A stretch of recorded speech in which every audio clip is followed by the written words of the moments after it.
few people joining, and I think that's probably enough for us to start moving into introductions. So today, we are joined by an illustrious collection of algorithm folks who learn so much about SEO and have contributed so much to the SEO community. There's myself, Crystal Carter. I'm the head of SEO communications at Wix. I've talked about algorithms and studied them. I've got an article about how you can look at how you can identify if you've been hit by an algorithm update from your data and in your Google Search Console, which is worth checking out on the Wix SEO Hub. Also, to my left on the screen, and right in front of me on my screen is Morty Oberstein, who's been studying Google algorithms for many, many years. You can see some of his data on the Wix SEO Learning Hub. Morty, say hello to the lovely people.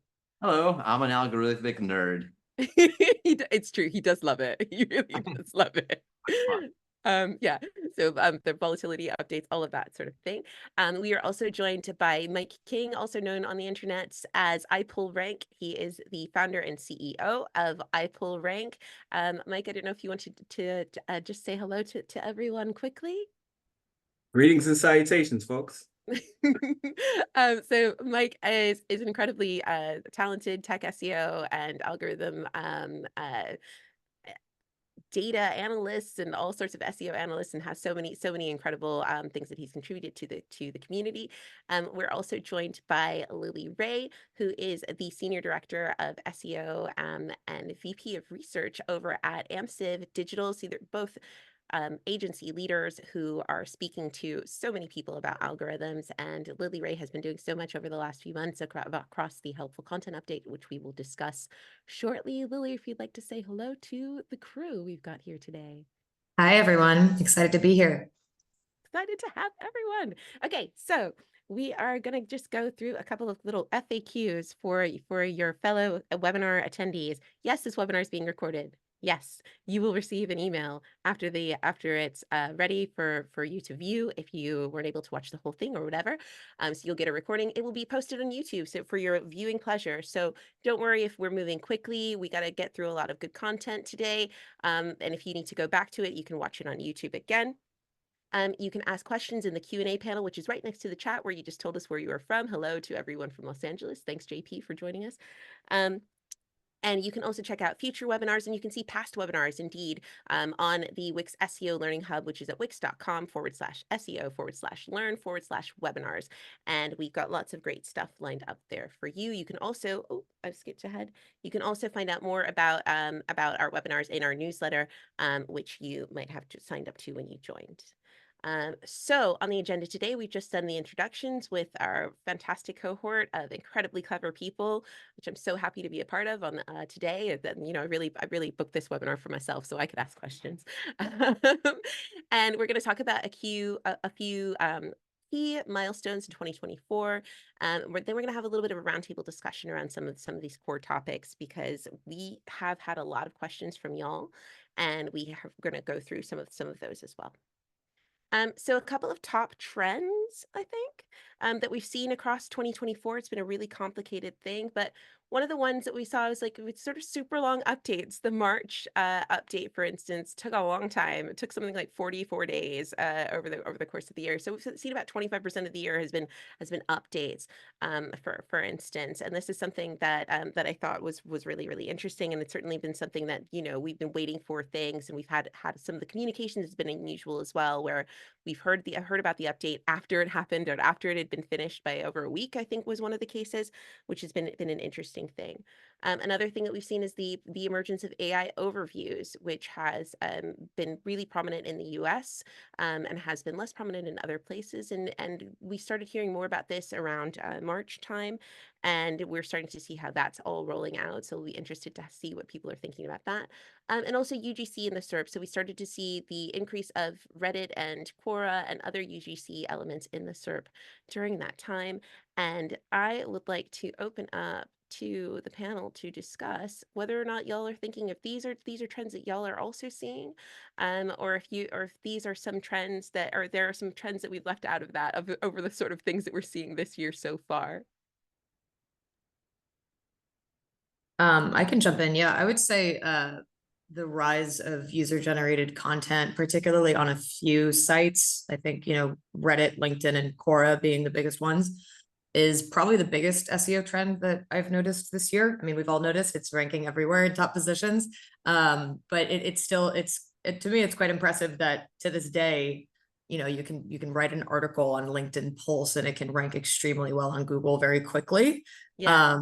But I think I don't know. I don't know how long this is going to last, but I would Right. say that's the biggest change that we've seen to SEO in the past year. Do you Right, think they right. want to keep that?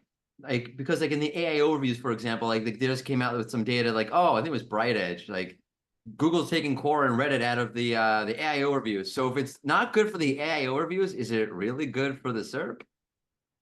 I think that we're seeing less Reddit and Quora in AI overviews because so much of what's appearing in AI overviews currently is health related and medical related. The stuff that I've seen in terms of Reddit and Quora dropping in AI overviews is particularly related to like health queries.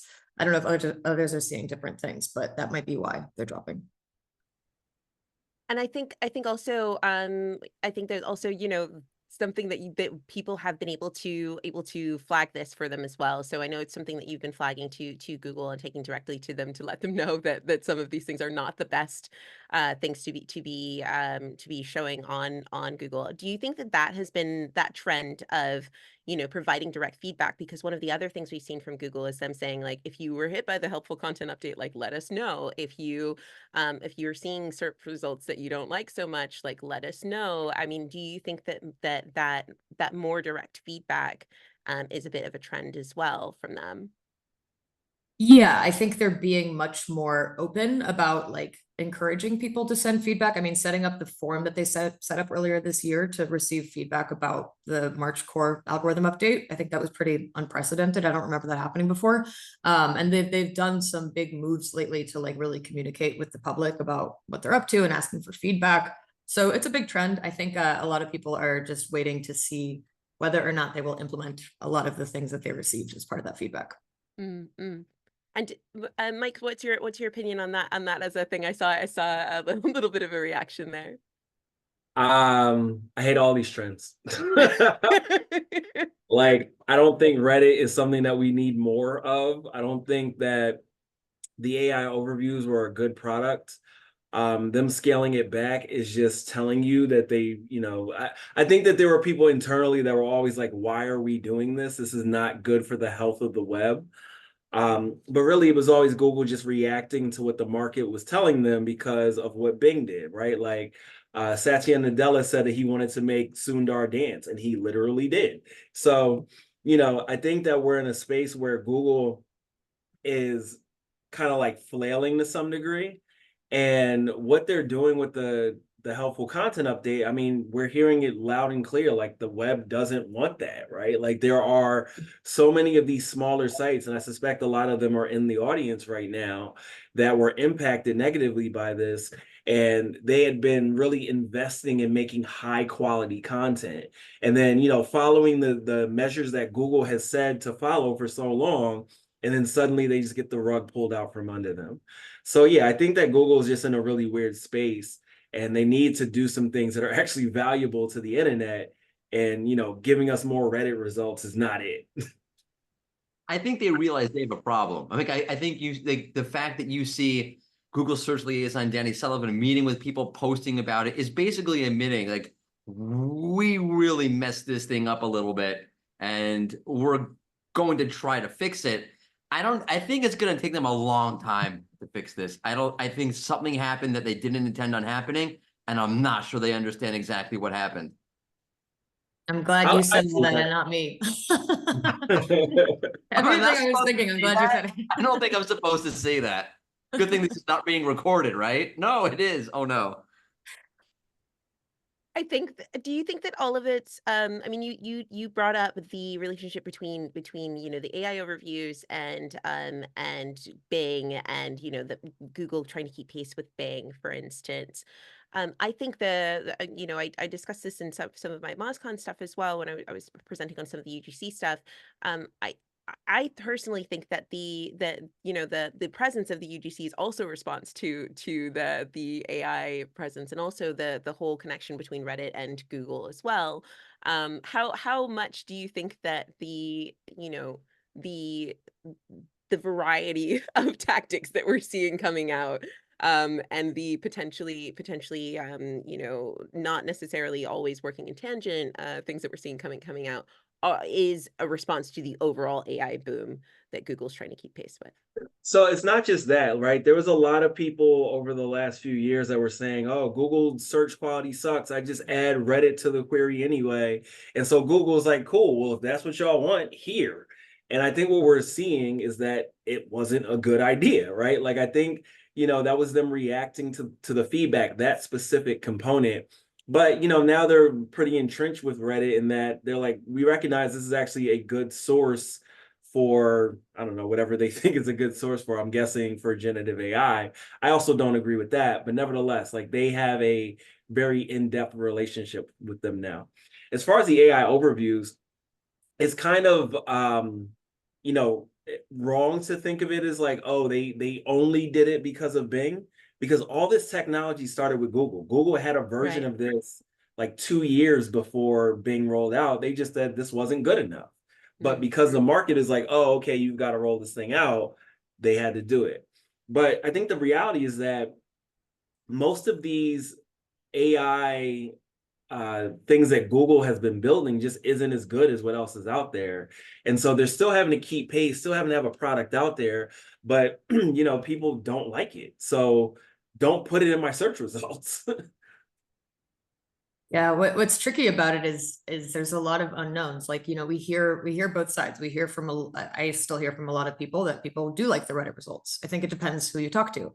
Personally, I have had some experiences where something's broken on my dishwasher and the answer is on Reddit. So like, I get it. I think there's definitely a lot of examples where Reddit's super helpful, but yeah, to your question, Crystal, I do think like it's a combination of things happening all at the same time. It's true that people were appending Reddit to their searches. That was a huge trend for years. But it's also true that like the way to combat AI, an influx of AI spam, is to do things like the helpful content update, whether or not that was effective, and the spam update, but then simultaneously elevate a lot of that user-generated content and encourage people to leave more user-generated content at the same time. So I think those things kind of all happened together, but I also agree that it was they overshot the whole thing by a lot. Is anybody else bothered by the fact that on the one hand you have Google's CEO saying like people want the AI overviews, or this is what they're looking for, they want the AI content, and the very same breath basically saying you want user-generated content, here's a bunch of Reddit. Like, how does that actually like not contradict each other? Just to kind of like point out where I feel like my practical point in saying that is, it does kind of feel like they're a little bit all over the place and they don't have direction. And I think that's kind of what makes this so complicated for us as people trying to rate content is, where are we going? I'm happy to skate towards that puck, but I don't know where that puck is heading right now. Yeah, I also think like, of course, the SEO industry and the spam industry's response to all of this is let's go spam Reddit. Let's build tools to try to spam Reddit and Quora and use AI to spam those platforms and LinkedIn. And that's something that's happening a lot, whether or not it's successful. But, it just, they've created a new set of problems. Like I'm seeing definitely on Quora, a lot of spammy stuff ranking in top positions. So I don't know that this necessarily solved the problem they were trying to solve. Well, what can we say about this that like is actionable for our audience, right? Like what can we do here? What can you as a marketer do or as a website owner do to get in here? Like, are we saying like, hey, you should be more present on Reddit? Like, what are we saying here basically? So what we've seen, so what I've seen is that there are a lot of user generated content, people who are running forums, people who are running user generated content on their own sites who are doing well. There are a number of Wix websites who use user generated content, who have forums, who have communities that are working really well. And they're seeing a lot of visibility in things like discussions and forums. So that's one tactic, for instance. I think also in my experience, there's a lot of talk about the AI overviews, but recently I think that same Bright Edge report that Morty was showing is that the AI overviews are showing for something like 7% of searches, I think it was. And also, they're not even showing in a lot of the EU countries. So if you're outside of the US, then you're not seeing them very much. So that means that a lot of the core SEO tactics still apply. Like, it's what I would say. So I think that it absolutely, pay attention to the trends, and that's one of the reasons why we're gathered here today. But I think that in my experience, certainly for smaller businesses, core SEO tactics of, listening to your audience, creating content that makes sense for them is something that is still valuable right now. Yeah, Okay, and okay, Marty, I'm sorry. oh, no, man, you go.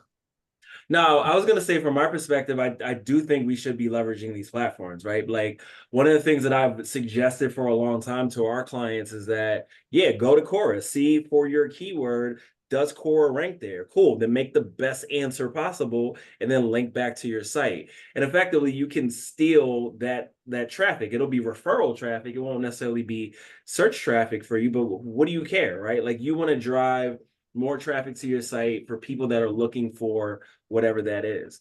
And so there may be opportunities for you to look at like, okay, well, this is a query I'm looking to rank for. There is a Reddit discussion that I can jump into.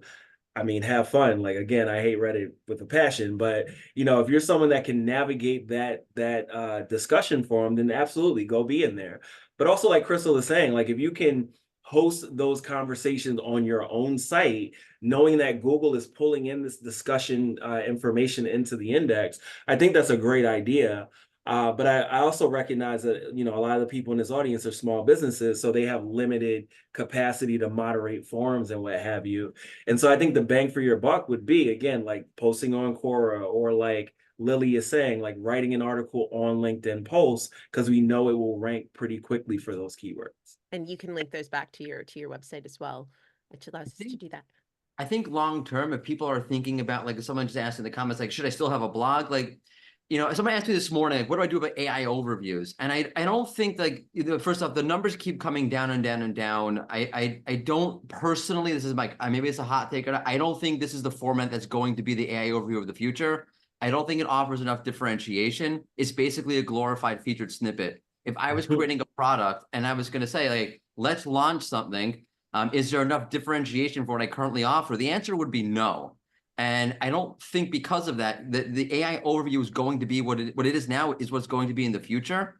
And I don't think like getting hung up on the fact that, okay, now they're AI overviews. First off, they're in 7%. By the way, that number differs from data set to data set. Like SEO Clarity's got a different number, whatever it is. So I wouldn't get hung up on the 7% so much.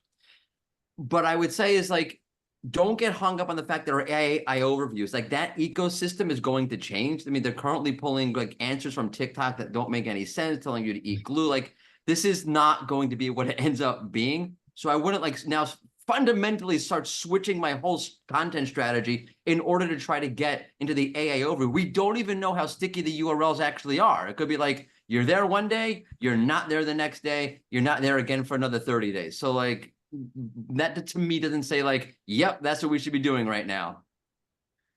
So, and absolutely great point. Another thing that's been happening, like we're talking about things happening in 2024, but a lot of this sort of started last year, and specifically with the helpful content update.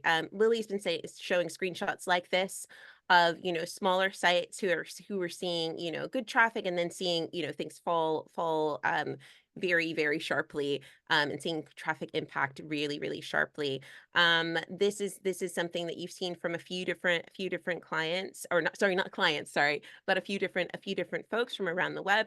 And this is something that you actually were doing helpful content audits from your team. Are you able to discuss some of the things that you were looking at when you were trying to see if somebody had been impacted by the helpful content update? Yeah, definitely. I mean, I think the patterns became very clear very quickly in terms of the types of sites that were impacted. So, if I were to generalize what happened, generally they were relatively smaller sites, often niche sites that were focused on maybe travel or recipes or something like this. In many cases, there were display ads, and in some cases, very aggressive display ads, lots of affiliate links. And the sites usually existed for the purpose of driving SEO traffic. Like I would say that's how they got most of their traffic. Unfortunately, what I think is becoming apparent is, there were absolutely a lot of sites that were in some sense like gaming Google. And I think that's what Google was going after with the update. But it became evident to me and a lot of people over time that there were many, many sites that Mike talked about before, like they're really trying to do things right. They really were traveling to the places that they were blogging about and things like this that also got hit really hard, like 90% declines from that update. And the thing that makes it extra tricky is a lot of these sites have really been working on improving over the last literally year, almost year. And we haven't seen any movement from any of those sites, any significant movement, positive movement. We've seen more negative movement. So that's why I think Google now is really starting to communicate a lot with the public. I think Morty mentioned it before. I think they know that they maybe over-engineered it. And I anticipate that, I've said this for months now, so we'll see, but I anticipate we will see some of those sites come back. I just don't know when. Google hinted yesterday that there will be a core update in the next few weeks. I think those were their words. So I would be surprised if we didn't see some positive growth from some of these sites that have made big changes. And I think it's been a real challenge for some of the smaller sites, like you were saying, because I think that we hadn't seen something that was this had this big of an impact since like the days of Penguin, Panda, like that sort of thing. And I think a lot of people were very unprepared for that kind of impact. What are you advising people to do during this time? Mike, did you want to jump in? No, go ahead. Well, I mean, it's tricky because we've worked with several companies that have been impacted. We've definitely talked to many of them. I've talked to so many dozens of people that were impacted by this update, and it's really hard on a personal level because you can, when you kind of feel the impact of what this happened to people in their business, it's pretty intense. But you have to do, I mean, all the same things that we kind of advise clients to do with any algorithm update. I think, a lot of these sites were kind of doing somewhat manipulative SEO tricks in some cases that Google was using machine learning with this update. So it was identifying patterns that felt exploitative from an SEO perspective. Mm-hmm. So it's really like reconnecting with like, who is my brand? Who's my audience? Does this content really only exist for SEO? Or is this something that's really valuable for my audience? Am I going after the same keyword opportunities as everybody else and mass auto-generating thousands of pages? You have to kind of ask yourself those questions. And I know a lot of those site owners are starting to diversify where they get traffic from, which is also a great exercise, starting a more robust social media presence and video presence and things like this. So hopefully they're rewarded with more traffic with the next update. And Mike, have you had any dealings with the helpful content update? Have you been speaking to people who've been experiencing some of this? No, no, that's not. So, okay. None of my clients have been impacted, which is, I'm praying every day about that. But, I do look at the sites that have publicly said they've been impacted. And the thing is that Google isn't really oriented for small sites right now, right? Like when you think about the core things that they're looking for like highly relevant, robust content. They're looking for, a lot of authority in the form of links, right? And then they're also looking at user signals. While all of those things are things that big brands naturally get, right? Like when you look at user signals, you are going to click on a brand that you recognize. And so if we're assuming like how they might have built this system, it's going to leverage those signals pretty heavily. And so if you go back to user signals, right? And this is the thing that's reinforcing what should rank or what shouldn't. Well, if you get demoted for whatever reason, you are not going to get more clicks.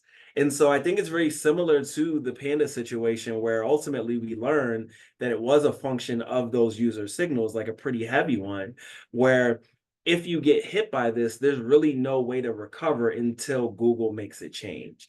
And so, yes, you got to tell people like, keep making great content, improve your UX, things like that. But they're not necessarily going to see impact from that until Google makes that change. And that's very unfortunate because people are like working hard and seeing no value and their businesses are falling apart. And it's like, yeah, just wait around, or, oh, you should have diversified your traffic sources. It's like, well, it's too late now. So, the best thing you can do is just like wait at this point. It's a chicken and the egg problem for Google in a sense, because they're trying to advise you to create this kind of content and then you're not seeing it being properly rewarded necessarily the way that they want it to be. So it disincentivizes creating that content, and you kind of get stuck in this kind of vicious cycle. By the way, if you are a smaller website, I think like one of the takeaways from what Mike is saying is, if I could put my words in Mike's mouth, like think about your brand overall, like get people to start looking for you. Like I kind of say Google is like a moth. It's attracted to like the largest digital light possible. So if you're out there, you're creating momentum for your brand, you're on social media, you're doing events, whatever it is that you can do to create momentum, and you get things like people searching for your brand by name, those are things that Google's going to starting to see. If they're going to see like your URLs are being shared all over social media suddenly, creating that digital presence can help you. So don't think about like SEO in a very linear way necessarily. Like, okay, I'll have the keyword in the title tag, have the keyword in the header, build up your entire digital presence. That'll be a very strong signal to Google that even though you might be a smaller site, you do have a big light on the internet. And I think that from that perspective, from the diversifying your traffic, from more than just Google, and from, you know, pulling in some of those things. I know we have a lot of Wix folks here. If you are using Wix, then, you know, within your Wix CMS, there are lots of tools to help you do this. Every time you post a blog, every time you publish a page, there's the ability to share it across social media directly. You have things like your RSS, which can help you to distribute content more efficiently. We have a few different blogs and content and webinars about that as well, which we can send in the link and the email after this as well, that can help you to do that, and can also help you to build up your newsletter and various different things like that. So I think that, and I think that that part of the diversification of the web is a trend that I think personally, I think it's a trend that we might see more in the next couple of years. So I think it's worth thinking about that as well. And I would be remiss if I had Mike King on the webinar and didn't talk to him about the leaks, about the leakety leaks. In just a few, probably about a month ago, Mike King and Rand Fishkin published some incredible research talking about secrets of the algorithm. Google's internal search engineering documentation leaked. Mike, I'm sure you can summarize this better than I can. You know, what were your feelings when you found this content? Can you tell us about it? I feel like I've been training my whole career for this moment.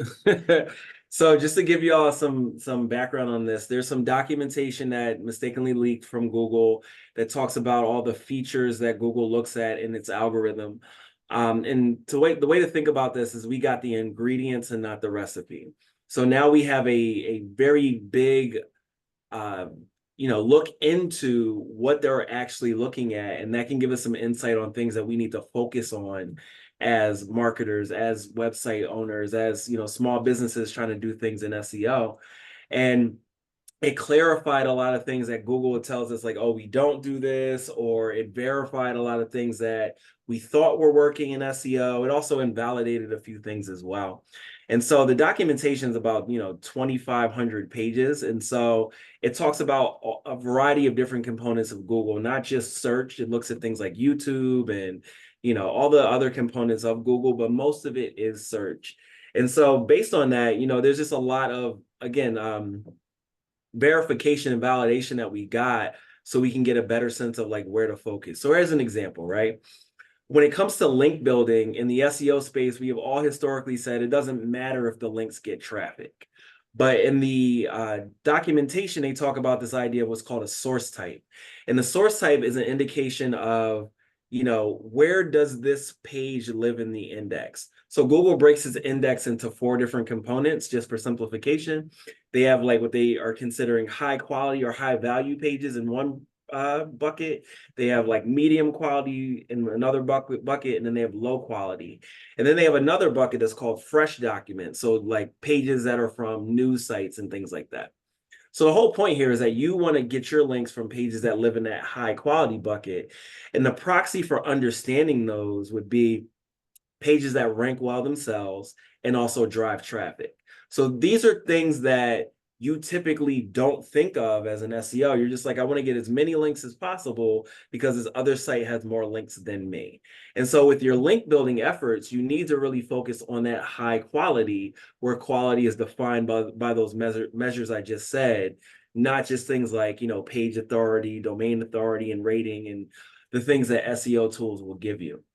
And in addition to that, there's a lot more information that's related to how Google is using click data to determine whether or not something should continue to rank. And so what that tells me is, one, UX and SEO need to work very closely together, meaning you need to design your pages so that you're giving people the information right away, right? Like if you have a recipe website and you're telling me your grandmother's life story about why she makes apple pie, nobody wants that. And that's what we all did, because for SEO, you usually have to get content on the page, but the user just wants the recipe. So if the user lands on the page and they're just like scrolling, can't find what they want, and then they immediately leave, that is a bad signal to Google. And that is what is telling them that you don't deserve to rank, because there are other pages that Google shows and the user clicks on it, and then they don't go back to Google because they're like, this is what I wanted. So you want to encourage users to spend more time on your site to reinforce Google having you rank.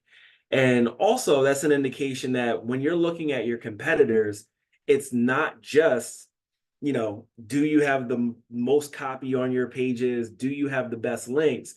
You also need to be looking at what their click activity looks like. So using tools like SEMrush or SimilarWeb, or there's a number of tools out there that'll tell you, like, how much time are people spending on your competitors' pages?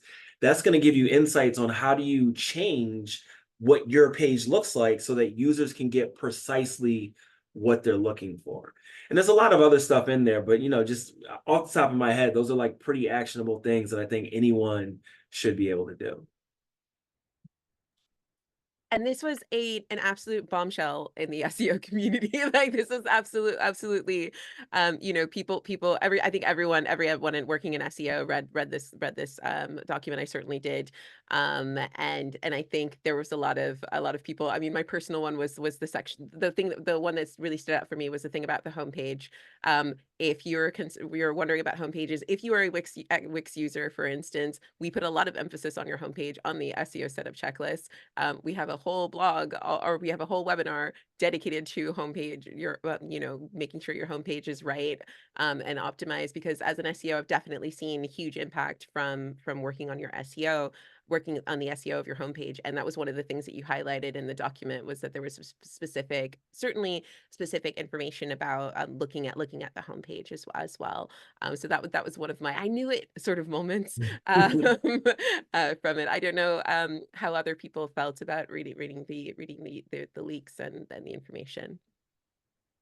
There was an interesting one that came out today. When it didn't come out today, someone pointed it out today. We covered it on It's New, which is our daily SEO news series. Plug for that, what we do with Barry Schwartz and Greg Finn. You can find it on the Wix SEO Learning Hub and on the Rusty Brick YouTube channel. Subscribe, notifications, whatever. One of the things that came out was that someone pointed out was there was an automated generated content kind of score, meaning so like you created a bunch of content with AI. Google seemingly in the API leaks has a score for this content was created through an automated process. Barry kind of pointed out that that might be like related to an old part of the algorithm that's maybe not current. Whatever it is, or it's not, I would highly doubt that Google doesn't have a way to classify whether or not your content is created with AI, and if it's not scoring it somehow. So even if something in the leaks might be like, okay, like maybe that's not currently being used in the algorithm, it kind of tells you the way Google's thinking, where it wants to go. And in a situation like this, I think you can apply and say, okay, if they were doing it back then, they're definitely doing it now.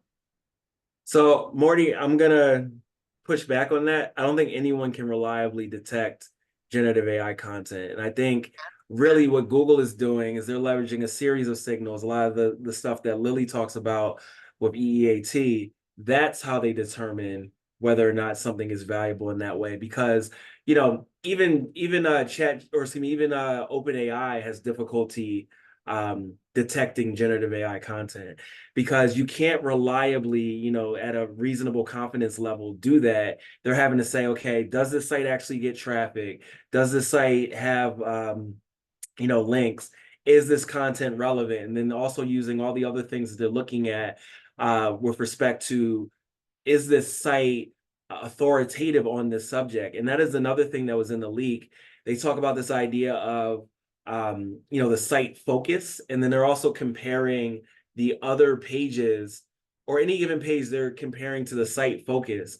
And if, let's say, for instance, you're a site about recipes and you start writing about wrestling, they can understand that like you are not a expert on that, because it just is so distant from the rest of your topics. And so Google is doing more of that than being like, oh yeah, you're definitively generative AI content, let's just demote you because of that. I agree. I think actually like what they're doing, I think they did this with the product review update, which is now the review update. You can profile language, kind of what machine learning is kind of built for. You can profile language based on whether or not there's actual experience, like tendencies in the language construct. Like the example I always use is like if I reviewed a vacuum cleaner and I wrote, the vacuum cleaned the carpet great, versus saying the carpet was clean. No, sorry, the vacuum cleaned the carpet, but it had a hard time with cat hair. It's a completely different language structure. So I agree with you. I don't think they're looking at it like this is AI. I think you're right. They're looking at it as this is not what we're currently looking for. And when Google says, oh, we're not looking at AI content, we're looking at low quality, unhelpful content, that's probably true. And they're basically one and the same anyway. We're just splitting hairs. I should say there's been lots of discussion about the leaks, and that they're not officially like claimed by Google necessarily. I should just caveat that. Like the research. I'm not to dispel the research, but just to say, like, just to clarify that. But they're fascinating, regardless, and super valuable to see sort of behind some of the scenes of that. Lily, we haven't heard from you in a while. I don't know what your take on all of this excitement has been. Oh no, I usually defer to Mike when we have these conversations because he's here. No, I mean, I think it's been fascinating. Like you mentioned, it's a big change in the SEO industry for us to at least see the names of all the thousands of attributes that Google may or may not be using. I think it, like to Mike's point, it confirmed a lot of theories that the SEO space has had about whether individual factors are something that Google considers at all. I mean, there was one called small personal site. That was very interesting to me. Like, what are they doing with that? Why are they labeling sites as small personal sites? But there's a site that has been really cool. I mean, one way that the SEO industry has responded to this, which has been really cool, is a lot of people have built tools and resources to be able to kind of parse through the leaks because there's so many of them. So there's one I wanted to share called 2596.org, 2596.org. That's been really helpful for our team because it uses AI to kind of summarize the leaks in like plain language. Whether or not it's 100% accurate, we don't know, but it's been a really nice way for us to kind of go in there and see, is that something that Google uses and how might Google be using that individual factor?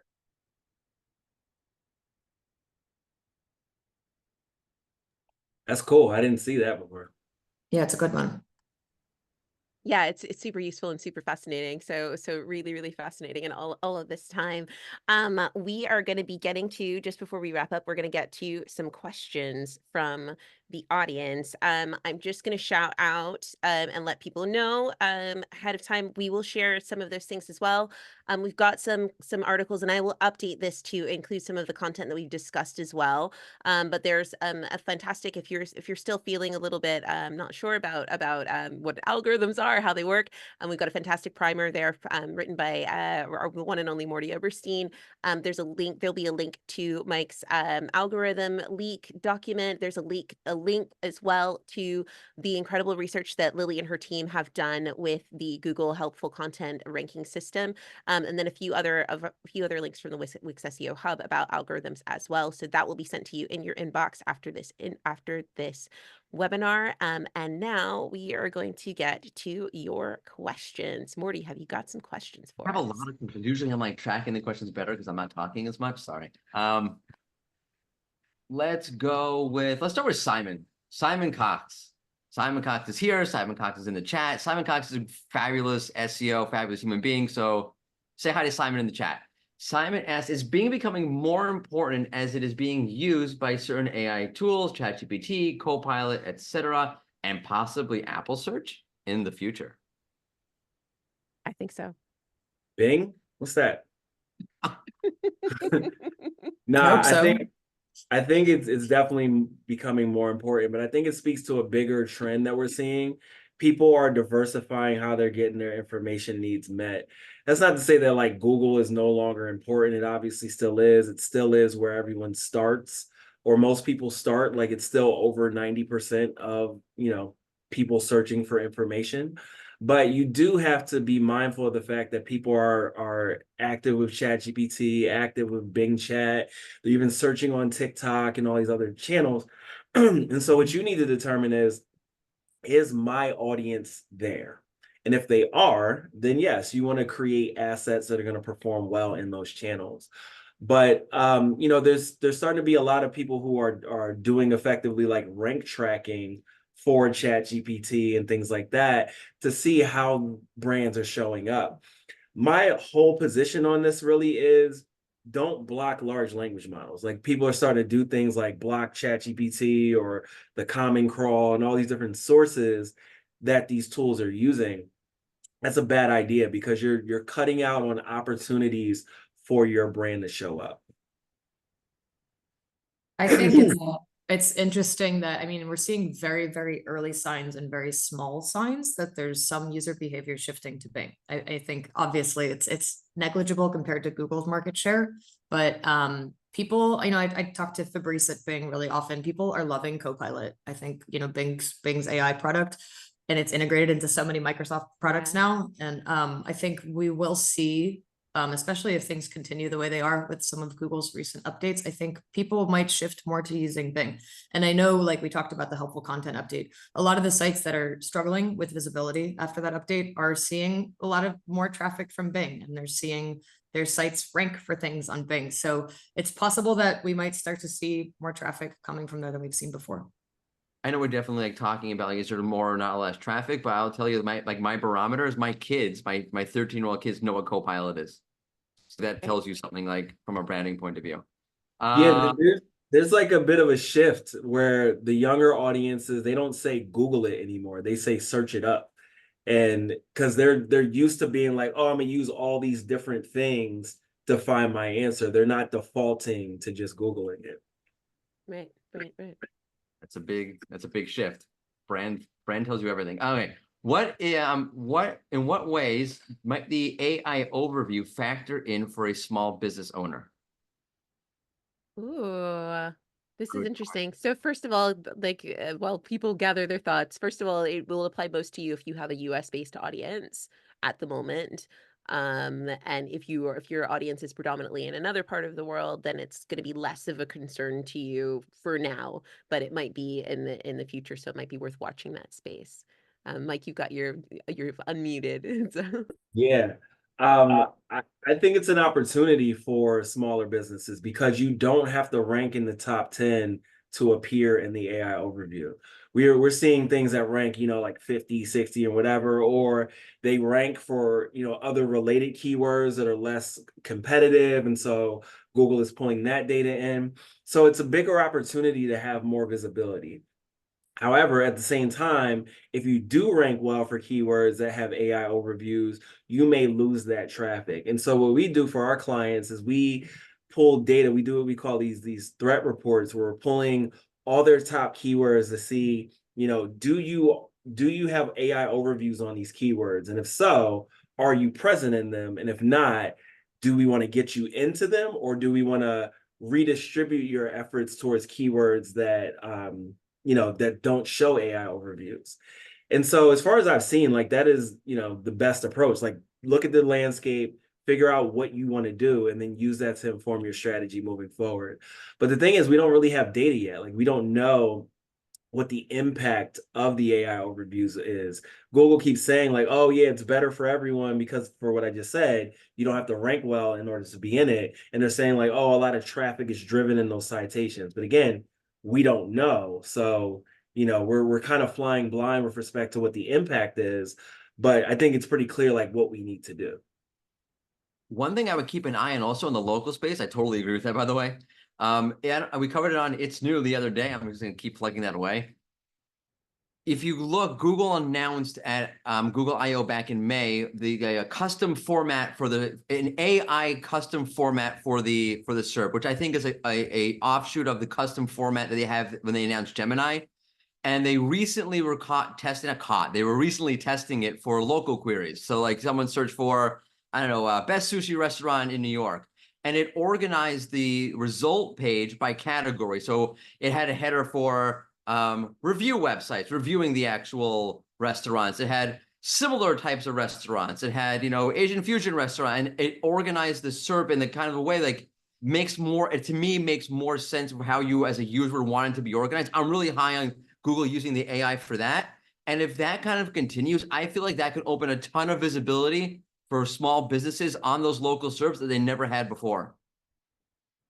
Yeah, I agree with that. I think we're definitely not seeing the full extent of AI overviews for the public yet, as far as local businesses are concerned. I anticipate in the next 3 to 6 months, we're going to start to see a lot more AI results for local businesses, because it's something that Google was definitely testing in the beta version very heavily, but we haven't seen any live yet. Something to your point, Morty, that was really interesting during the beta testing was, if you type best coffee shop in Brooklyn, you used to get Google Maps, you still get Google Maps, but the AI overviews would sort the results in a slightly different way. It might say 4 people on TripAdvisor say they like this place, and 3 people on this other, cntraveler.com said this thing. So it's not just purely about the local ranking factors that we've seen on Google Maps. It's kind of a more like AI summarized version of what Google's seeing. I kind of like that, because now you have more visibility for all these different types of businesses, and that you're not stuck like, I better get into that 3-pack. Moving on to the next question. This is an interesting one. It's a little bit off of what we're talking about, but it kind of relates to the first topic on the Reddit situation. If you have original writing on your website and post the same, or at least somewhat the same partial content somewhere on LinkedIn or on Reddit, is that helpful or hurtful? I am under the impression that posting the same content multiple places is hurtful. If you asked me last year, I would say don't do that. But from what we're seeing right now, you will often see the same content ranking multiple times across different domains, including Reddit and LinkedIn. I don't know how long that's going to last. Right. We've been waiting for Google to roll out what they call the site reputation abuse algorithm update that they announced in March and said it would be implemented in May, and it still hasn't been implemented yet.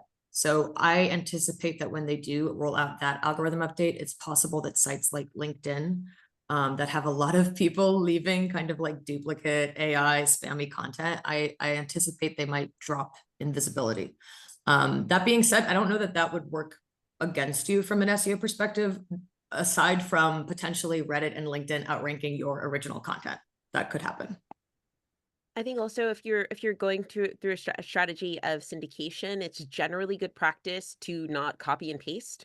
But if you're posting maybe on a similar topic, like let's say you're talking about a water bottle, I'm looking Mike's drinking water. So let's say you're talking about a water bottle, your new water bottle product or something like that. Maybe you have one article that has one USP and another article that has another USP on a similar channel, or like on LinkedIn or on Reddit or on Quora or something to that effect. So generally speaking, if you're doing syndicated content, it's worth varying the content so that it's not word for word.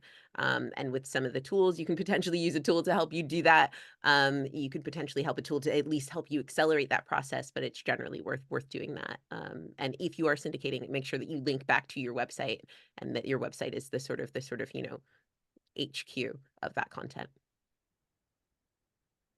So I'd be remiss if I didn't add, there's been a lot of questions around this. I'll try to like summarize it the best that I can. I know it's a very broad and if not vague kind of question, but here it goes anyway. Should you use AI to write content for your website? And if so, how should you use the AI to create content? That's not a loaded question at all. I think it's definitely a loaded question. I think it's pretty commonly understood right now in the SEO space, based on what we've seen with the last few updates, that it can be risky to do this in a way where it's on autopilot. Yeah. If you use tools to just generate pure AI content at scale, and make that your content strategy. Whether or not Google can 100% detect it, they're using some type of systems to penalize a lot of that content. But there's, I think Mike can attest to this more than anyone, there's a million ways that you can incorporate AI into the creativity process, into the planning process, or to create drafts that you can then go edit that really speeds up your workflow. So that absolutely, I think that's very effective. Yeah, Mike will certainly share some valuable things. He goes into more and more depth in another webinar that we have on our webinar vault on the Wix SEO hubs as well. So yeah, sorry, Mike, go ahead. I forgot I did that. Yeah, it's great. When it comes to generative AI content, I'm gonna leave y'all with 3 words: retrieval augmented generation. This is the same technology that's used for creating AI overviews or using, Copilot, all those tools out there.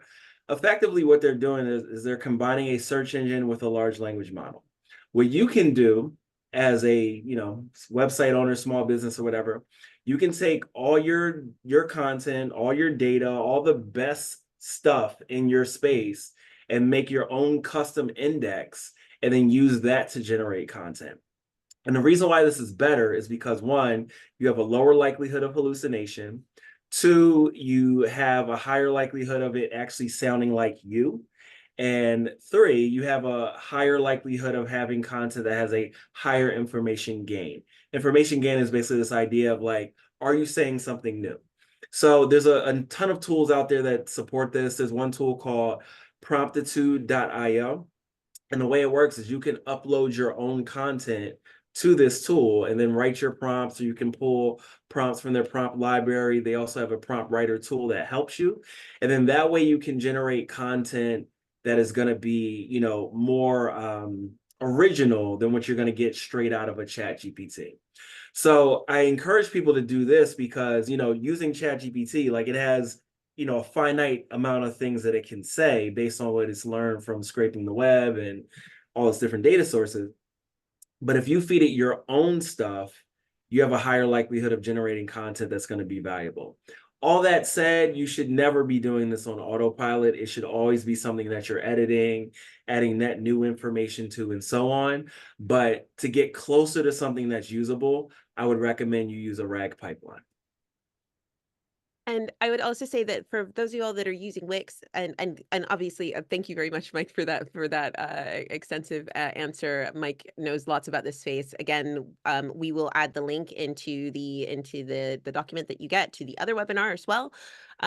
But if you're using Wix, then you will have seen the Create AI Text tool.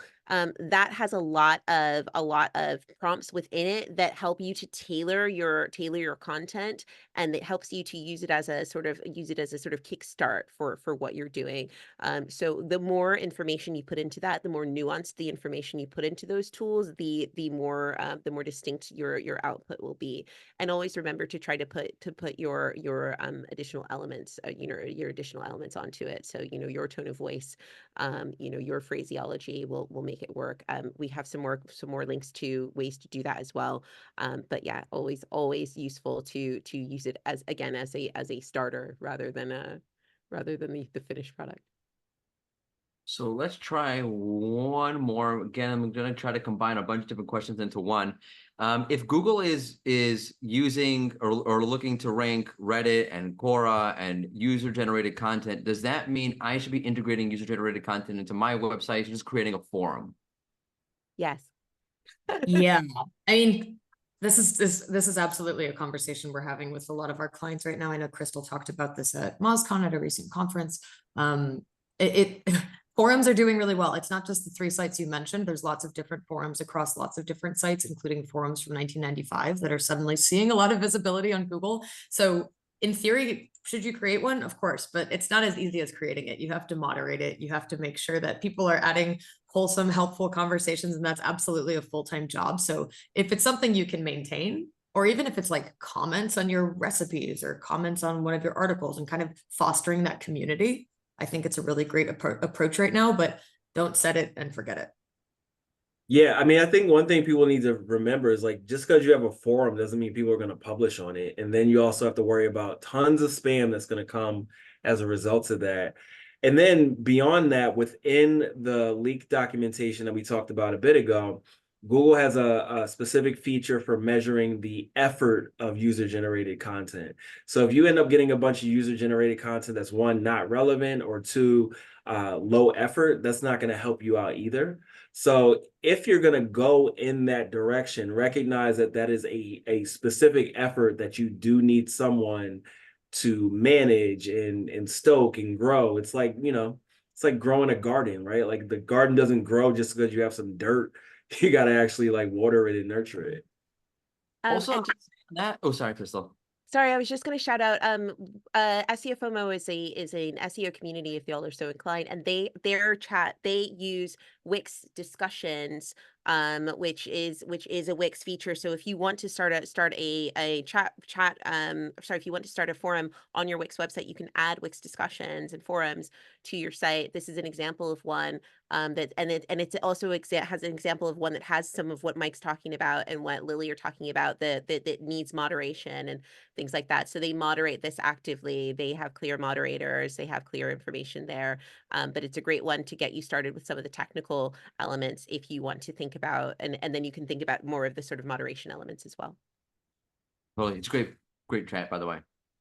Just remind me, I should use that more. One of the things I'll say, by the way, on this is just my last point is don't just look at, oh, Google's ranking user-generated content. User-generated content is what people want. Like zoom out of that. Like what's that theme? Like people are looking for content that's a little bit more transparent, a little bit more real. And if you don't want to create a forum, you could integrate that philosophy into all of your content across the board. 100%. Absolutely. Do we have time for one more question? I think so. Okay, let's try this one. Two people asked about this. About Mike, you mentioned links before. Does this mean that small businesses should be hunting links? Hunt the leaks, yes, but also links. Yes, but not in the way that we have historically thought about it. Again, it doesn't have to be a volume game. What we've learned definitively from the leak is that in spaces when people have been like, oh yeah, let's just go after 1,000 links, you can improve your positions from 5 if they're high quality enough, right? So I would say it's more about like building the right partnerships and posting on, you know, sites that are, when I say post, like working with sites to publish something that's of value where there's an audience overlap. Because in addition to it not just being about quality, it also needs to be about relevance. So if you have a site where you're selling, I don't know, sneakers, right? And you're getting links from sites that are talking about whale hunting, like that's not gonna help you as much as if you would have gotten, you know, a link from another site that talks about sneakers. And so I think you just need to be more thoughtful and think about like, okay, how do we do this in a way that helps my business? Because it's also going to leverage, or it's also going to drive referral traffic if you do it that way. And it's not just about building links, it's about building your business, building your brand, and so on. And if you keep that front and center in your approach, you're going to create things that Google is looking to see.